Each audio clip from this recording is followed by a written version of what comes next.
नगर जिल्ह्यात माझ्या शिर्डी मतदारसंघामधनं पण लोक आले होते, त्यांच्याशी बोलत होतो. सगळ्या ठिकाणी सुरू आहे चाचपणी.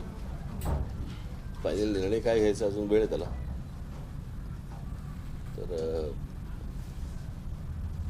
बघू कधी घ्यायचं तो. काय वाटतं? मागच्या लोकसभा निवडणुकीत तुम्ही लाव रे व्हिडिओने पूर्ण धमाल केली होती आणि त्यावेळेस लोकांची अशी अपेक्षा होती की मनसेचे उमेदवार रिंगणात असते तर आम्ही नक्कीच मतदान केलं असतं, असा एक सूर व्यक्त झाला. अच्छा अच्छा. या पार्श्वभूमीवर यावेळेस पण मी गेल्या महानगरपालिकेला लावले नव्हते व्हिडिओ. लोकसभेला म्हटलं नाही, महानगरपालिका नाशिकची जो झाली ना हो तेव्हा नव्हते लावले व्हिडिओ मी.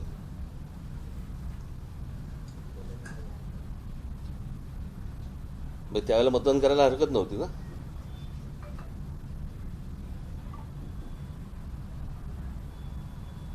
त्यावेळेस स्थानिक पातळीवरची संघटना आणि बऱ्याच गोष्टी होत आहेत. ठीक आहे, बोला. आपण शिर्डीचे पदाधिकारी येऊन गेला नाशिक शिर्डीबद्दल विचारतो, महाराष्ट्रात आपण काय उमेदवार महाराष्ट्रात ते कसं आहे, प्रत्येक ठिकाणी आता निवडणूक लढवावी प्रत्येक मतदारसंघामधनं अशी पक्षातर्फे लोक सांगतायत. आता गेले साधारणपणे एक 2-2.5 महिने झाले असतील साधारणपणे आमची लोक बऱ्याच मतदारसंघांमध्ये जाऊन येत आहेत, माहिती देत आहेत आणि कुठे निवडणुका लढवल्या पाहिजेत, नाही लढवल्या पाहिजेत, काय का लढवल्या पाहिजेत, का नाही लढवल्या पाहिजेत. तर मला असं वाटतं की जरा थोडंसं प्रत्येक राजकीय पक्ष करत असतो आणि त्या सगळ्या गोष्टींचं उत्तर यायला वेळ लागतो.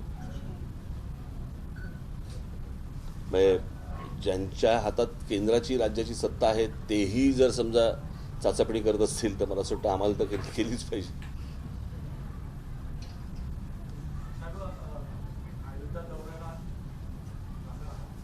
हो, सगळे शांत झाले की. मला आता तिकडे कळलं की काहीतरी 3,000 पोलीस आहेत आणि 10 लाख माणसं आहेत रोज. आता ह्याच्यात कसं जायचं? बरं, ती मूर्ती साधारणपणे काळी अशी काहीतरी ती मूर्ती केलेली आहे, बरोबर ना? सगळ्यांनी पाहिजे. तोपर्यंत काळाराम मंदिर आहे आपलं, जाऊन येईपर्यंत. पण एवढ्यात जाईन असं वाटत नाही मला. तिकडचं जरा सगळं सुस्थितीत येऊ देत. जाणार ना मी. अनेकदा तुम्हाला न सांगताही गेलो.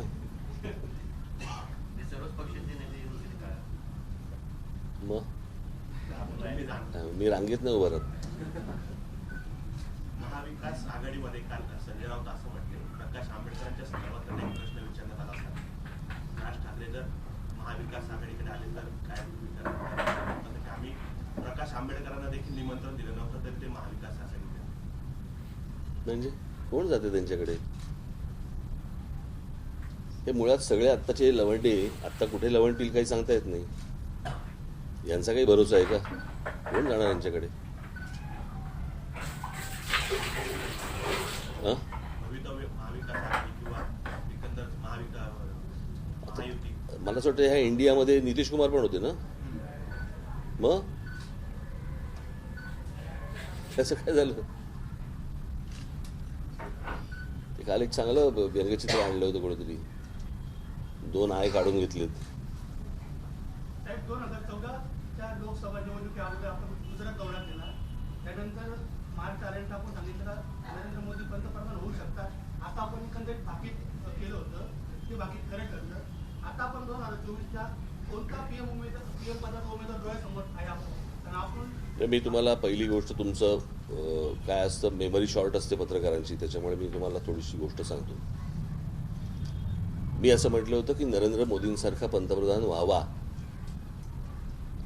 ते माझं भविष्य नव्हतं, बाकीत नव्हतं, ते माझं असं व्हावा अशी एक इच्छा आहे, असं मी म्हटलं होतं. तसं आत्ता अजूनपर्यंत चाचपणी सुरू आहे. चाचपणी झाल्यावर सांगितलं. असा कोणता चेहरा असतो? सांगितलं ना मी तुम्हाला. चाचपणी झाली की सांगितलं. काल एक व्यंगचित्र व्हायरल झालं तुमच्या दौऱ्यामध्ये. एक व्यंगचित्र व्हायरल झालंय. तुम्ही हात असा पुढे केलाय आणि सर्वसामान्य नाशिककर 2 हात पुढे करतोय की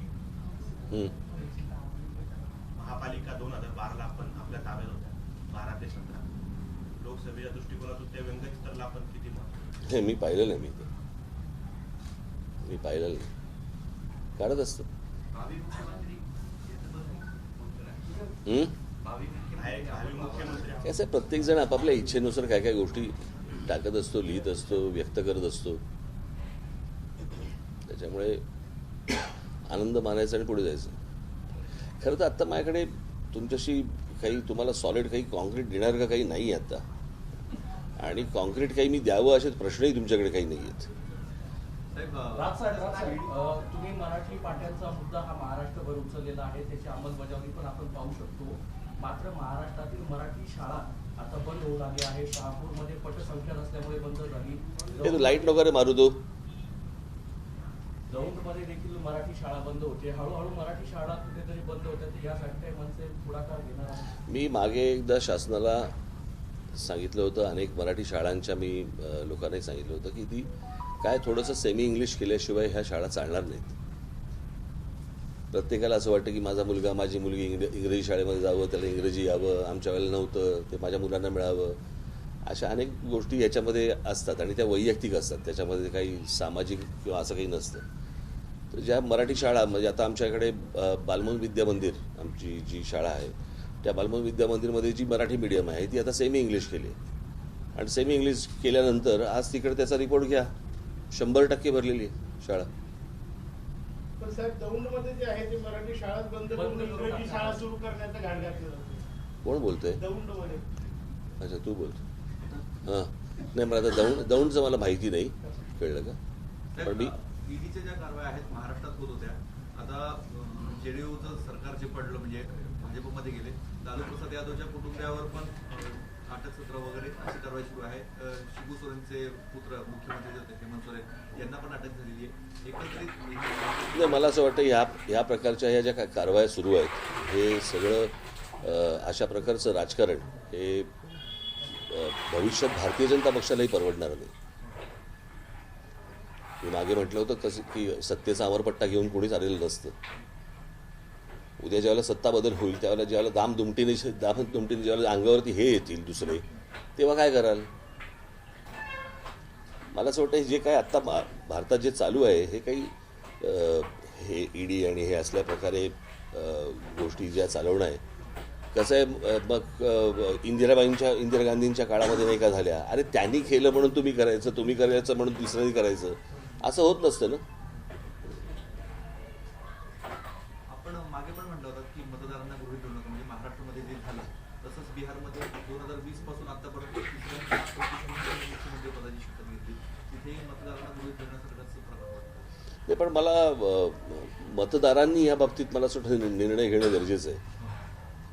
जोपर्यंत राजकारण्यांना मतदार जोपर्यंत वटणीवर आणत नाहीत तोपर्यंत काहीच तुम्हाला मिळणार नाही ना.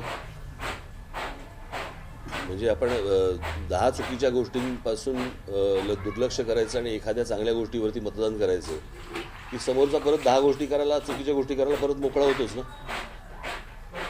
सामान्य मतदारांचा विचार केला तर आता परत एक मुद्दा असा आहे की आता लोकसभा निवडणूक आहे, ईव्हीएमचा मुद्दा परत एकदा चर्चेत येतो. लोकांमध्ये अजूनही त्याची क्लिअरिटी नाही. तर मनसेच्या आता पुढे भूमिका काय असणार? मागच्याच तुम्ही चांगला लढ घेतला, आता बाकीचे घेत आहेत ना.